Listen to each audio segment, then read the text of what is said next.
personne, le premier enfant, il va dire, bah, c'est pas moi, c'est l'autre qui l'a fait. Le deuxième, ça va dire, bah, c'est pas moi, c'est le premier qui l'a fait, et ainsi de suite.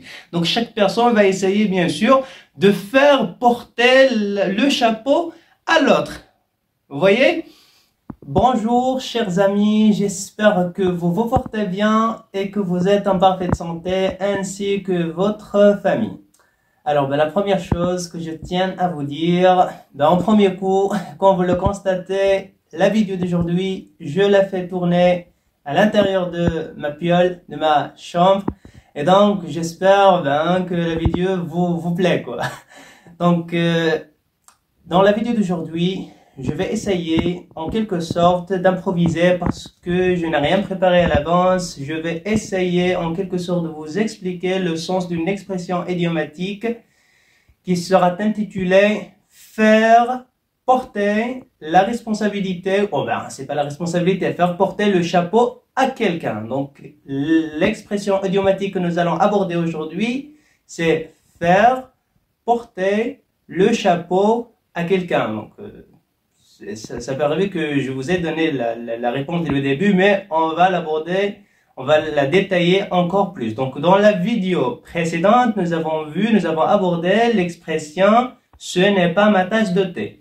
Et lorsqu'on dit « ce n'est pas ma tasse de thé », ça veut dire « ce n'est pas mon domaine préféré, ce n'est pas la chose dans laquelle je voudrais ou bien je voulais continuer ». Donc, ce n'est pas ma tasse de thé, c'est-à-dire la chose que tu viens d'aborder, ça m'intéresse pas, je veux pas en continuer, d'accord?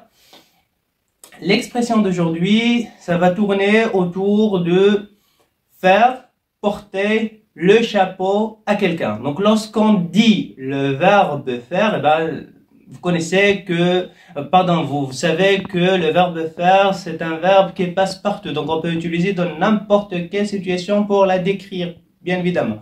Le verbe porter, c'est-à-dire prendre quelque chose avec soi, là où vous êtes. Donc, tu peux prendre quelque chose avec soi, ça c'est le verbe porter. Voilà. Et lorsqu'on dit je porte tel vêtement, بمعنى كنلبس هاد النوع ديال الملابس. Je porte واحد النوع ديال الملابس معين. Donc, هادو les significations ديال le verbe porter.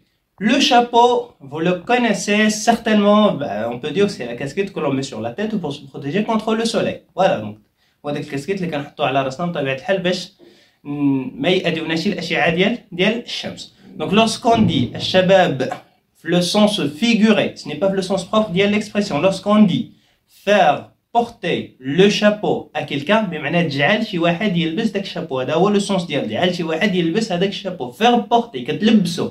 Ça fait donc faire porter, معنى كتلبس شي واحد هذاك الشابو. Mais le sens figuré, faire porter le chapeau à quelqu'un, c'est-à-dire rendre quelqu'un responsable de quelque chose qui ne l'a pas fait.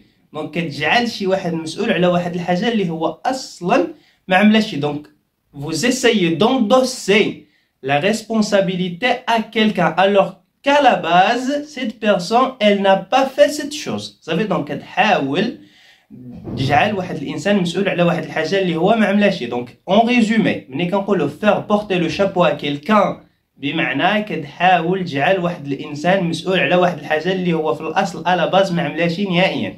Donc, je pense qu'il n'y a rien de tel pour pouvoir bien comprendre le sens de l'expression que de donner des expressions. Que de donner, des exemples. Parce qu'avec des exemples, vous allez comprendre mieux de quoi il s'agit. Donc, le premier exemple sera, alors, vous pouvez bien évidemment imaginer de petits garçons, de gosses qui sont en train de jouer dans le jardin, ou bien plutôt dans la cuisine. Ils sont en train de courir et une assiette, et là, on va dire, l'un de ces deux gosses a touché une assiette, et celle-ci est tombée par terre. Et lorsqu'elle est tombée par terre, elle s'est cassée. Donc, الطبسيل اللي كان محطوط, par exemple, sur le comptoir, ومني كانوا هاد الدراري هادو لاعبين جري, une course, ils ont fait une course, واحد من هاد الدراري هادو قاس هذاك الطبسيل.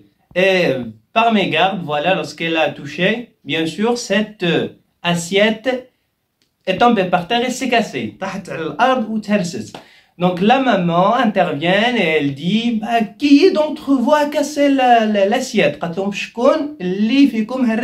Et là, chaque personne va essayer de se montrer qu'il est innocent. Donc la première personne, le premier enfant, il va dire bah c'est pas moi, c'est l'autre qui l'a fait. Le deuxième, ça va dire bah c'est pas moi, c'est le premier qui l'a fait, et ainsi de suite. Donc chaque personne va essayer bien sûr de faire porter le chapeau à l'autre. Vous voyez? Donc, Ada, c'était généralement l'exemple là où vous pouvez bien évidemment imaginer pour pouvoir comprendre le sens de l'expression. Donc, en résumé, en définitive, en guise de conclusion, je tiens à vous dire que lorsque vous dites l'expression faire porter le chapeau à quelqu'un, c'est-à-dire rendre quelqu'un comme responsable de quelque chose qu'elle n'a pas fait et c'est péjoratif, je vous déconseille de le faire parce que ce n'est pas bien. Donc, à cet effet, je suis arrivé à la fin de la vidéo d'aujourd'hui. J'espère que celle-ci vous a plu et que vous avez tiré profit de cette vidéo. À la prochaine, Inch'Allah. Assalamu alaikum wa rahmatullahi wa barakatuh.